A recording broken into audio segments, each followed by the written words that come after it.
Here's a quick summary of Chapter 2. Not declaring your income or lying on your tax return can result in huge fees, penalties, and even jail time. In the world of tax, being proactive always pays off.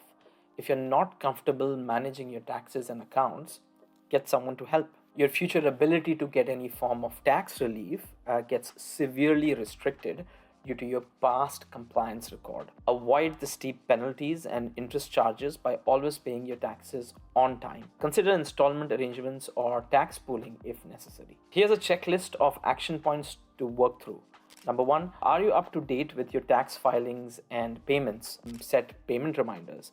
Use calendar alerts or accounting software to remind you of upcoming tax deadlines. Number 2, are you regularly moving funds during the year to a separate bank account for taxes? This will help you not be out of the money at year end. Number 3, are you paying just the right amount of tax? Don't pay the IRD late, but also do not overpay them. Remember, late payments attract penalties and interest, and refunds on overpayments get you a lower rate of interest than your savings account. And finally, are you aware of and understand your tax obligations? The next chapter and the chapter summary will help.